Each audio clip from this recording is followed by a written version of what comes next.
The very first car I ever owned was a 1985 Jeep Grand Cherokee, which I bought for $600. It was so analog that not even the clock on the dash was digital. But the state of technology has advanced quite a bit in the last 36 years, and lucky for us, a lot of that technology has found its way into the Jeep Wrangler Sahara XE, Jeep's first plug-in hybrid electric vehicle.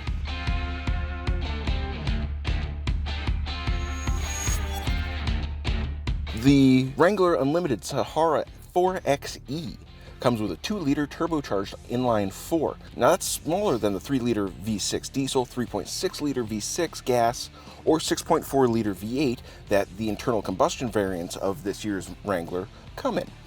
Taken together, both the internal combustion engine and the pair of electric motor generators can produce 375 horsepower, 470 pound-feet of torque, with a range of 370 miles altogether. All of that while delivering 49 mpge, or miles per gallon equivalent, because you're mixing gas and electric. But still, that's nearly double the 22 and 29 miles per gallon that its internal combustion variants can muster. Though without help from the e-motor, the 4xe's efficiency does drop to just about 20 miles per gallon, which is not great. So keep that electric motor on.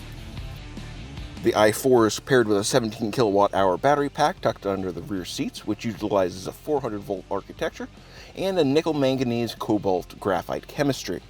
The battery is housed in an aluminum case and is fitted with a dedicated heating and cooling circuit to keep the battery at its optimal temperature. And because it's trail rated, the battery has been waterproofed and hardened to endure up to 30 inches of water. Now, you're not going to see the charging speeds like an 800 volt system like what the GM Ultium can handle, but the XE's pack is compact enough so that it can be replenished in just 2 hours on a level 2 charger, or in about 2.5 hours just by driving around.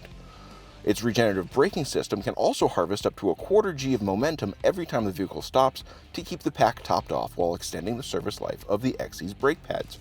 The XE has a pair of motors. The primary motor generator sits at the front of the engine block and is used to augment the engine's performance as well as top off the battery. The second motor generator sits in front of the transmission with a binary clutch separating the motor from the internal combustion engine.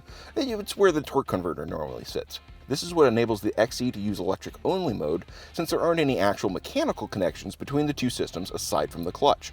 When the clutch is open, it's electric only. When the clutch is closed, the engine and the motor work together. And while it does have a 12-volt battery to run the vehicle's various accessories, it does not need the standard 12-volt starter motor that its fully petrol alternatives do, meaning that it turns on and off silently, like an EV. My favorite design flair is the battery and gas ports because they are both on the same side of the vehicle. So if you remember where one of them is, you remember where both of them are, and you're not stuck at the gas station deciding which side of the pumps you should put your car. So this is the interior of the Sahara XE. It's wonderful. It's got real freaking buttons. Look at these buttons, they're beautiful. It's incredible. You have like tactile feedback. You love tactile feedback. Everybody loves tactile feedback. And it's a hell of a lot better than trying to bang away on an iPad crammed onto the front of the dashboard. But yeah, let's run through it real quick. So, basic stuff. You've got a physical e-brake handle. Isn't that wonderful? That kicks ass. Time to go power sliding. Let's do this. You've got automatic transmission lever. You've got 4-wheel high, 4-wheel low, 2-wheel high. And let me tell you, you put this thing at 4-wheel low, that's when the fun starts. There are a trio of physical buttons to change the drive mode to the left of the steering column. You've got hybrid mode, which is the default, uses the internal combustion as the primary, but boosts it using electric motors. Electric only mode does exactly that. It's just the electric motor. It's got a range of up to 21 miles or until the battery bottoms out. E-Save is the third mode, and it leans on the internal combustion engine to save as much battery power as possible in case you want to go EV some trails, or you live in Paris and have to contend with combustion engine restrictions. The one weird design choice that they made was to put all of the window controls here in the center console. So you have to reach past the gear shift lever to actually roll the windows up and down. I'm not a fan of it. Now, for your passengers, there's obviously plenty of headroom, but it does get a little tight in the knees, especially with the front chairs all pushed all the way back. But honestly, if you're going mudding in this thing, you're going to want as many bracing points as you can get your hands and knees attached to.